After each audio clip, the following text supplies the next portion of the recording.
boys and girls. Welcome to Wednesday of Geometry.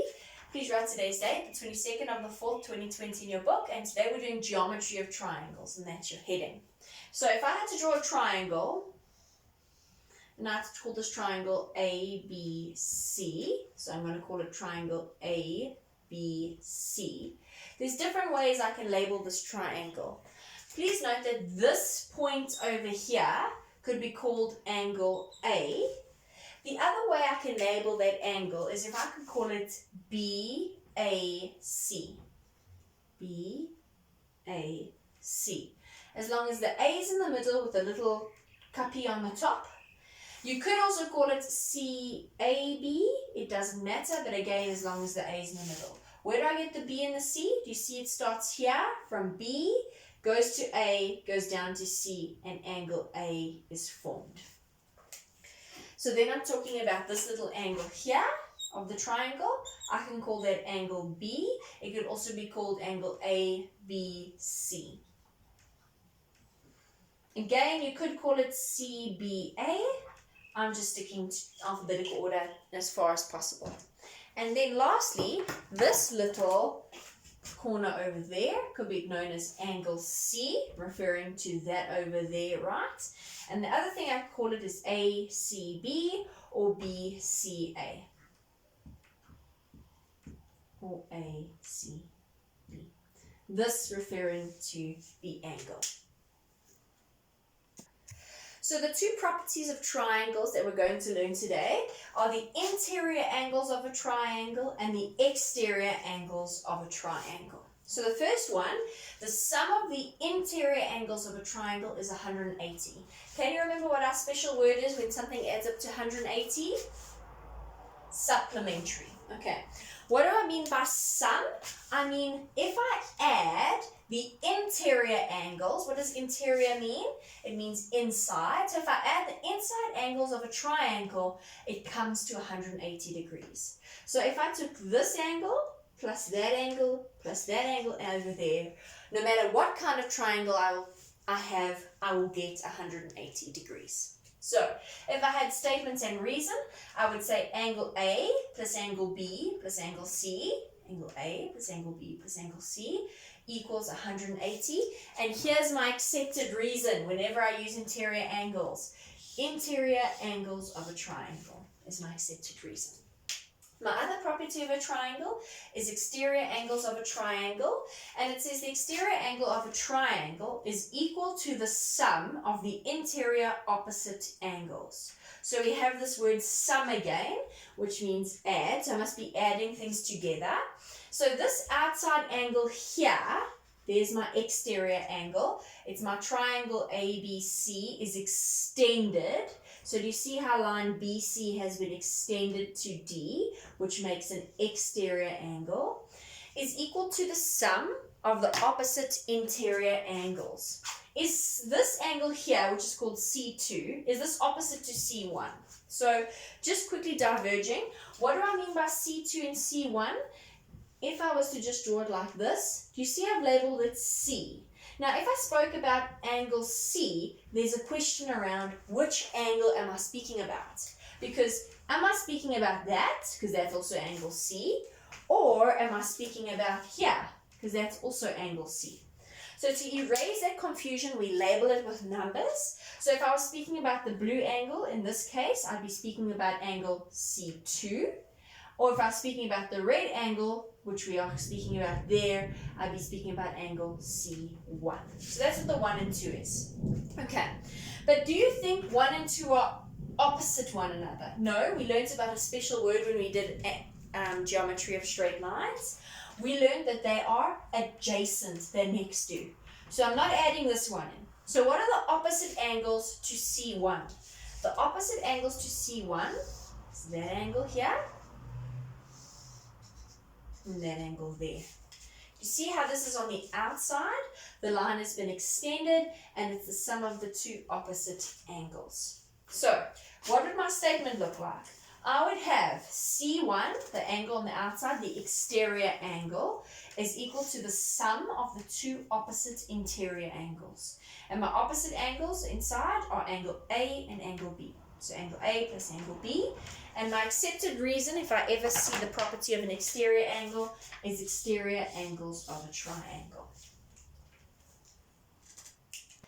So just so we can remember on our information from last year, you can write a little heading, types of triangles. So this triangle I call triangle ABC. And can you tell me what triangle ABC is? Triangle ABC is an equilateral triangle. Have you seen this word? Equal. So equilateral means equal sides. Lateral referring to sides or lengths. So in this triangle, line AB, which is over there, is the same length as line AC, which is over there, which is the same length as well as line BC. So all these lines are equal in length. So we call it equilateral. How do we know they're equal? Well, because they have little lines on them. Remember, it's not arrows like parallel lines, but rather lines. Not only does an equilateral have equal length sides, but also an equilateral triangle has equal sized angles. So in this type of triangle, angle A is equal to angle B. They're the same size, and it's also equal to angle C. The only triangle that does this, actually all the angles are equal to 60 degrees. How do I know this? Because if the interior angles must add up to 180 degrees, and there are 3 angles that are equal, if I took 180 and I divided it by 3, I end up with 60. Right, our next triangle is triangle CDE, and triangle CDE is an isosceles triangle. Okay, I had a grade 6 teacher, shout out to Miss Knox Whitehead if she ever watches this. She always called it I saw the knees, and I never forgot it. Why? Because when you look down at your knees, your legs are equal length, should be equal length. Hence, an isosceles triangle. So, that means that line CD is equal to line CE. How do I know it? Look, there's little lines indicating that they have the same length. Okay, not only does an isosceles triangle have equal lengths, but I have a naughty child in my class, sorry kids, and he's making me laugh. Not only do they have equal lengths, but also the angles opposite the equal lengths are equal. So that angle and that angle are equal to one another. Not the third angle, just these bottom 2 angles are equal to one another. So I can also say that angle D equals angle E.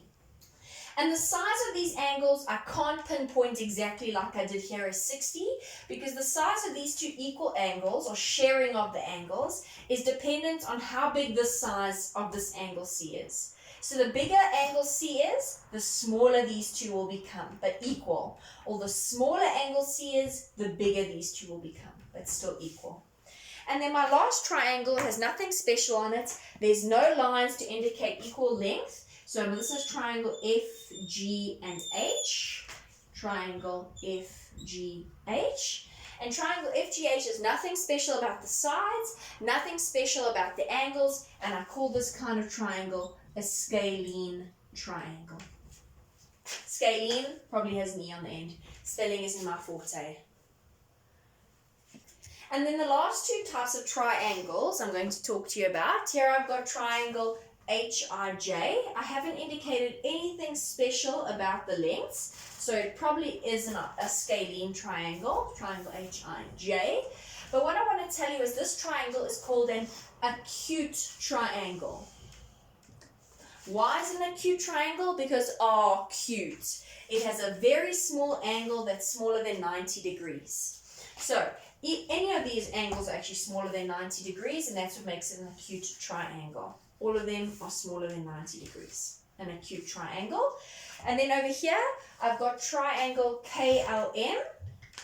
I always struggle to draw these triangles, that's why it's a bit wonky. But can you see that this angle K is much bigger than, for example, that angle H? So angle K is an obtuse angle, okay, which makes this an obtuse triangle. Note that the other two angles are still acute angles, still smaller than 90. There's only one angle that is obtuse. You can't have more than one obtuse angle in an obtuse triangle. Whereas with acute, all of the angles are acute. In an obtuse triangle, one angle is obtuse and two are acute. Your next little subheading that I want you to write in your books is interior angles of a triangle, okay? And that accepted abbreviation is, remember, interior angles of a triangle. And that's what we're doing now. Here's example 1. Please draw it in your book and with the statement and reason table. So, I see I've got triangle ABC. So I write in triangle ABC, so the marker knows which triangle you're referring to because there could be more than one triangle. What do I see? I see I'm talking about the inside angles. There's nothing about an outside angle. So I know I must be thinking about interior angles of a triangle. And what do I know? I know that all three angles add up to 180 degrees. So I write my equation. I say angle 80 plus 50 plus x equals 180 degrees. Why am I allowed to say this? Because of interior angles of a triangle. So I add this together and I get 80 plus 50 is 130 plus x equals 180. Solving for x, take 130 over and I subtract. X equals 50 degrees. And if you had to put 50 in here, what do you see if you add it together? 50 and 50 is 100 plus 80, 180 degrees. What type of a triangle, by looking me putting in 50 there, is triangle ABC? Triangle ABC is an isosceles triangle. Why? I've got two equal angles. That means I must have two equal sides. Where are the equal sides? Well, AB and AC, because they are opposite the equal angles.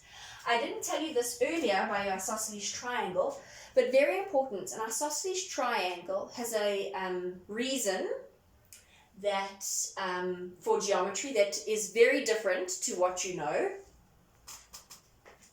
Sorry, the reason isn't different to what you know, but it's different to what you would think.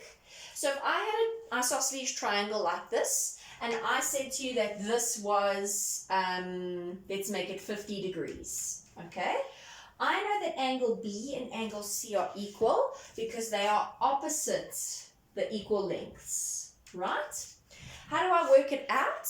If I was to work out a triangle, I would say 180 minus 50.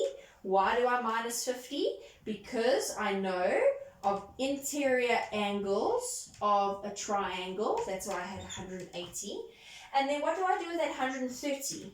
130 I must divide by 2. Why? Because these are equal. It's as if I said x and x. Now this is what I wanted to show to you. This would give me 65.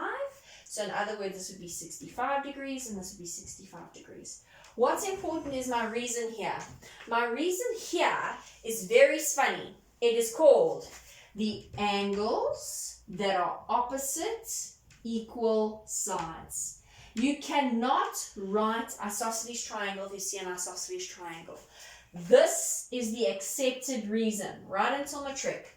The angles that are opposite equal sides. And that makes sense. The angles that are opposite the equal sides. So please just make note of that by your isosceles triangle and your types of triangles. And just in time for my little diverge example, I've got example 2, copy it, statement and reason table in your book. What do I see this triangle? I see it's an isosceles triangle because I've got two equal sides. So I'm going to write in triangle CDE, so the marker knows which triangle I'm referring to. Solving for x, what would be the first thing I'd have to do?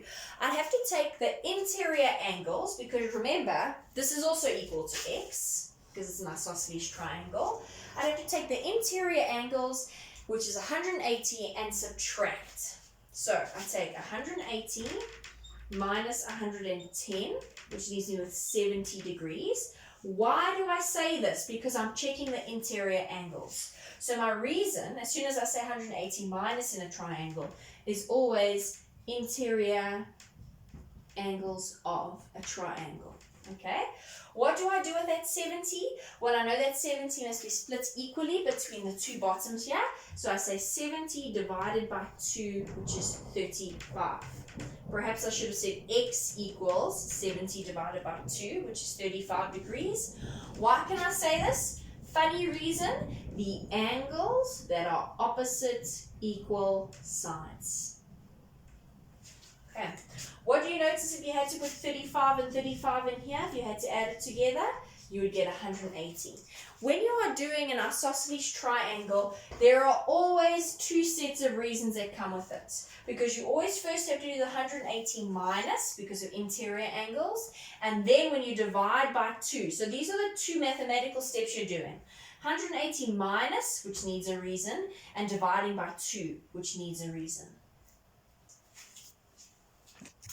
Example 3, please draw it in your books with your statement and reason table. So here I've got triangle EFG, okay? I've got the same variable in different places. If you remember from yesterday's lesson, what did I say? If you have the same variable in different places, you have to try and get the variable to relate to each other. So how do I get the variable over here with this variable and this variable to relate to one another? I hope you can see it. Indeed, it is the inside angles of a triangle, and I know that adding these three together should give me 180 degrees.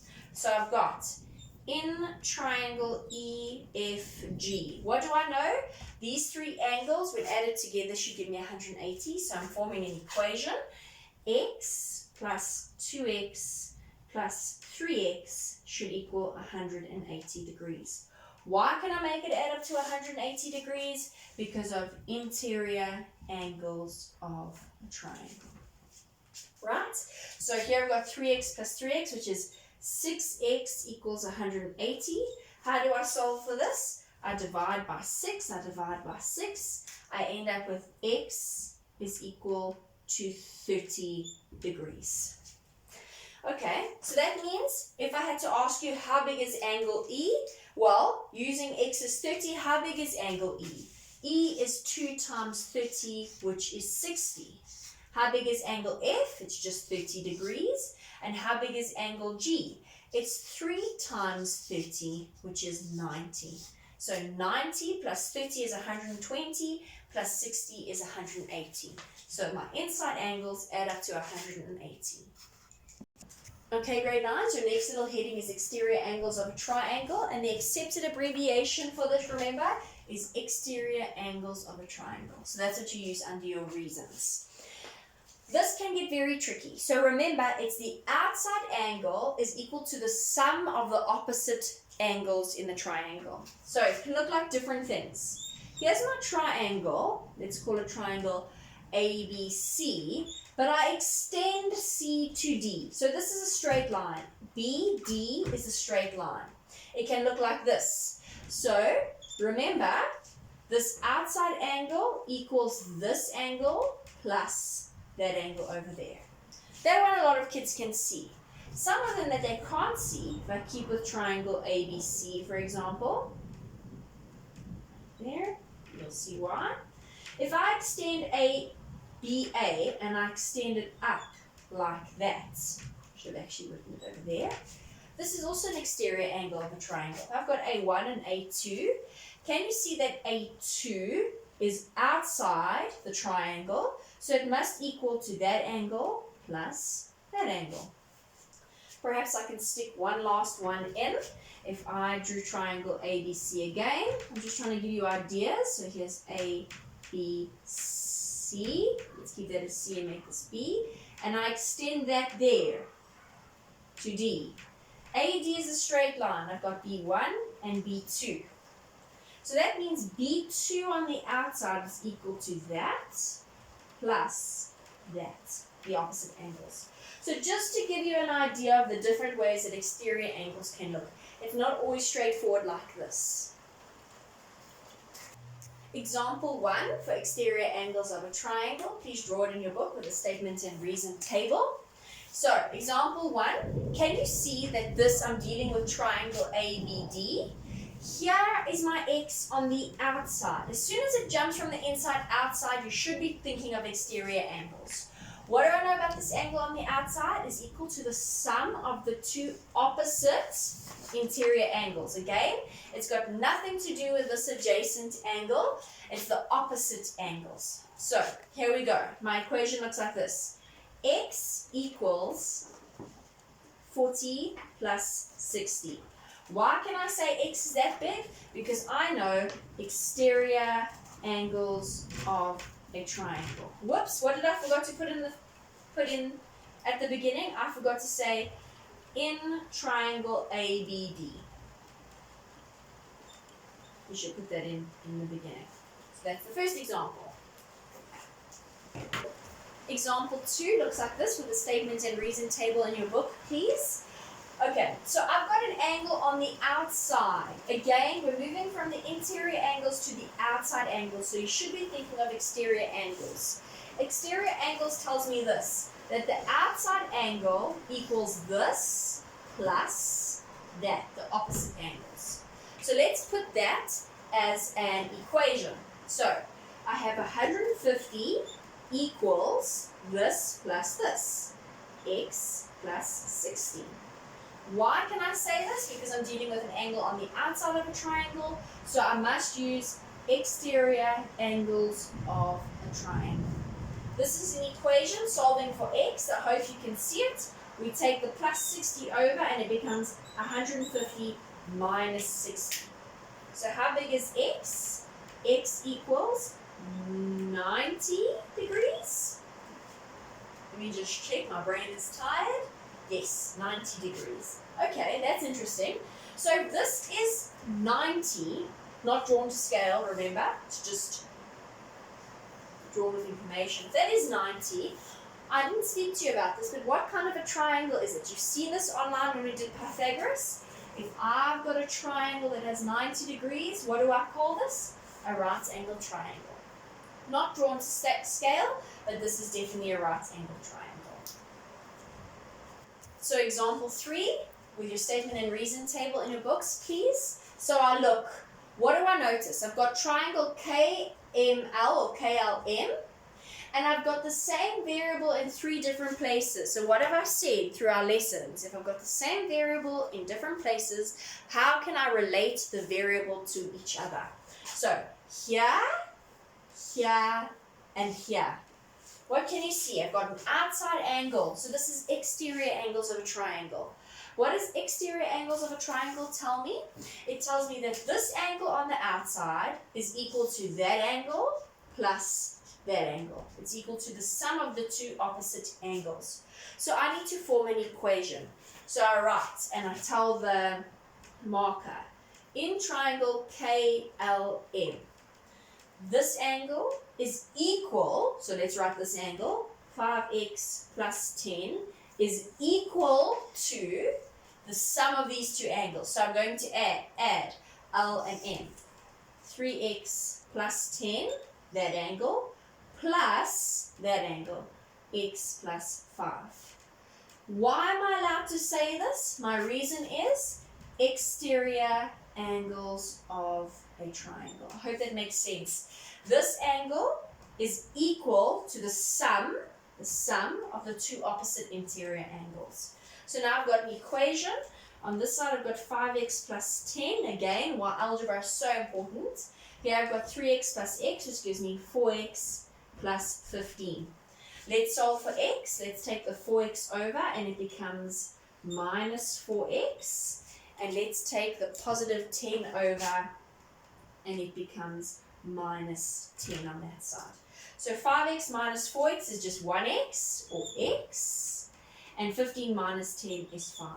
So x is equal to 5. So if I had to ask you, how big is this angle K, then there's going to be a question mark because which K am I talking about? It could be this angle. It could be this angle over here. So I'm just going to label it. If I said to you, how big is K2? That would be the green angle. What do? Instead of writing x, we write 5. So let's see. 5 times x, which means 5 times 5, plus 10. 25 plus 10, that is 35 degrees. How big is angle M? So instead of writing X, I'm going to write 5. So angle M is 5 plus 5, which is 10. And how big is angle L? If I had to ask you, it would be 3 times 5, which is 15, plus 10, which is 25. What do you notice about 10 plus 25? What does it equal? It equals 35, and that's what we said. This outside angle here is equal to the sum of the two opposite interior angles. And that's your last example for today. You're going to do exercise 3, and then I'll see you tomorrow for Thursday lesson on geometry. Goodbye, grade 9s.